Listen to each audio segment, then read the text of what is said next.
మన కదిరిలో అయితే శ్రీ లక్ష్మీ నరసింహస్వామి తేరు కింద పడి అయితే నలుగురు కాళ్ళు అయితే నుజ్జు అయిపోయాయి అనమాట. వీడియోని అయితే స్కిప్ చేయకుండా చూసేయండి. నిన్న జరిగిన రథోత్సవాన్ని మీ కళ్ళు కట్టినట్టు చూపించేస్తాను నేను. నా వాయిస్ అయితే సరిగా లేదు, అడ్జస్ట్ చేసుకుని అయితే చూసేయండి. ఏ హాయ్ గైస్, హాయ్ హలో అందరికి. నేను మీ నాని వెయిట్ 0. మా ఊరు నుంచి అయితే కదిరికి అయితే 35 కిలోమీటర్స్ అనమాట. ఇంకా నేను మా ఫ్రెండ్స్ అయితే ఇంకా రెడీగా అయ్యి వెళ్ళిపోయాం అన్నమాట అక్కడికి. ఇంకా కదిరిలోకి అయితే వచ్చేసాము. కాల సర్కిల్ నుంచి అయితే ఫుల్ అంటే ఫుల్ రష్ ఉంది. ఇక్కడ నుంచి అయితే స్టార్ట్ అనమాట. ఇక్కడ వెహికల్స్ అన్ని ఇక్కడే పెట్టేసేయాలి. ఎక్కడ చూసిన భోజనాలు అయితే పెడుతుంటారు. మా బైక్ కూడా ఇక్కడే పెట్టేసి ఇంకా నేరుగా అయితే తేరున్న ప్లేస్ కి అయితే వెళ్ళిపోయాను అనమాట. అక్కడ పోయి చూసేసరికి తేరు అయితే లేదు, ముందుకైతే కదిలిపోయింది. మేము ఇంటి దగ్గర నుంచి వచ్చేసరికి 10:30 అయిపోయింది అనమాట టైము. తేరు అయితే గుడి లెఫ్ట్ సైడ్ నుంచి అయితే పోయింది. తేరు వెనకాల నుంచి అయితే పోలేమనేసి మేమైతే రైట్ సైడ్ నుంచి అయితే పోయాం అక్కడికి తేరు ముందరికి. ఎక్కడెక్కడో ఉన్న జనాలందరూ అయితే మన కదిరిలోకి అయితే వచ్చేసారు. మన లక్ష్మీ నరసింహస్వామిని దర్శనం చేసుకోవడానికి అయితే ఎక్కడెక్కడి నుంచి అయితే వచ్చారు. బెంగళూరు నుంచి, హైదరాబాద్ నుంచి, చెన్నై నుంచి కూడా వచ్చేసారు. ఈ వీడియో చూసిన వాళ్ళు, అక్కడికి వచ్చిన వాళ్ళు ఎంతమంది ఉన్నారో కామెంట్ అయితే చేసేయండి.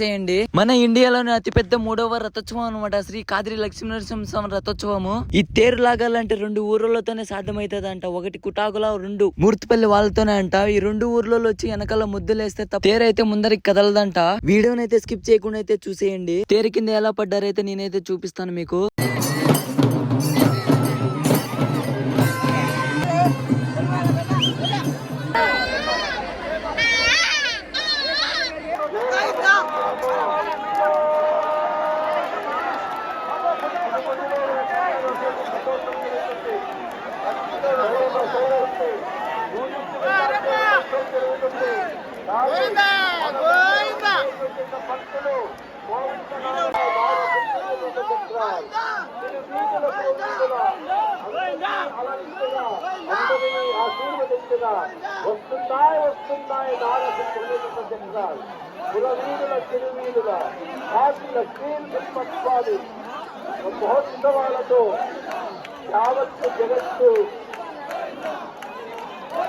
కరెక్ట్ గా శివాలయం దాటుకొని వచ్చి ఇక్కడికి వచ్చేసరికి అయితే పడ్డారు వాళ్ళు. ఎలా పడ్డారో చెప్తాను వినండి. తేరు వస్తుందనేసి అయితే దొబ్బుకున్నారు. అక్కడ దొబ్బుకున్న టైంలో అయితే ఒక ఆయన అయితే పడ్డారు. ఆయన పడ్డాడనేసి 3 వెళ్ళేసి అయితే అతను కాపాడాలని వాళ్ళు కూడా అయితే తేరు గాని కింద అయితే పడిపోయారు. వీడియో అయితే చూసేయండి.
వాళ్ళను ఆ గాని కింద నుంచి తీయడానికి అయితే 1 అవర్ అయితే పట్టింది. త్వరగా అయితే వాళ్ళ అంబులెన్స్ ఎక్కించుకుని అయితే వెళ్ళిపోయారు మన గవర్నమెంట్ హాస్పిటల్ కి. అక్కడ ఏం జరిగినా, అక్కడ ఎన్ని జరిగినా అయితే ఆ రథోత్సవం అయితే ఆగదనమాట. వాళ్ళని ఇంకైతే ఆ దేవుడే కాపాడాలి. స్టార్టింగ్ నుంచి ఒక ఎత్తు అయితే, ఇక్కడి నుంచి ఒక ఎత్తు అనమాట. ఒక్కొక్కరికి గూస్ బంప్స్ అయితే వచ్చేసాయి గోవిందులు పెడుతుంటే. ఆ గోవిందులు అయితే మీరు కూడా వినండి.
చేతులు వేయాలి.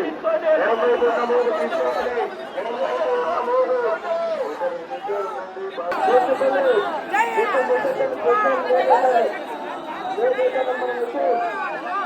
అప్పుడే ఉత్సాహం తగ్గిపోయినా, అప్పుడే ఊపు తగ్గిపోయినా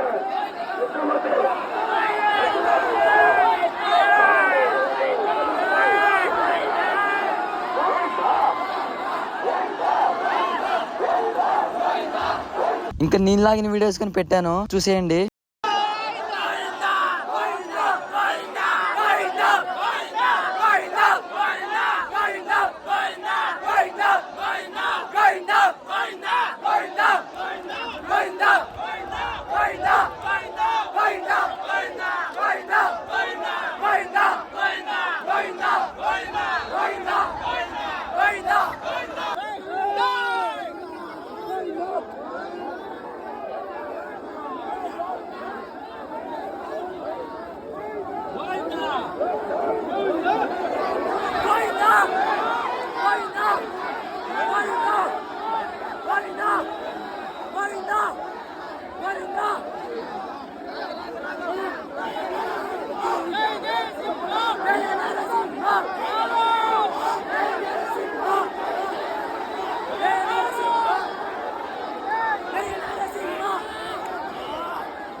సక్సెస్ఫుల్ గా కంప్లీట్ చేసుకుని 3:30కి అయితే మనమైతే మొదటికైతే తీసుకుని వచ్చేసాం తేరును.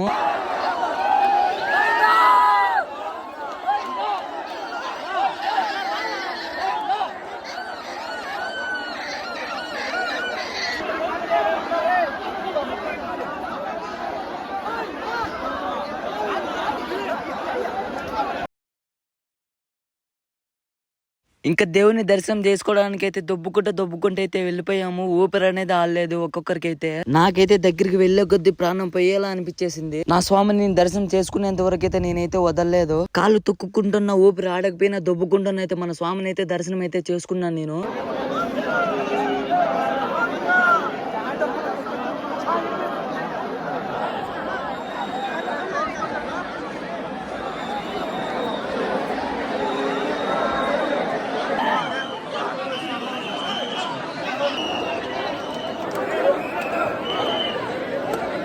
అప్పుడే వేసింది వచ్చింది చచ్చిపోతాం బ్రో ఊపిరి ఆడక.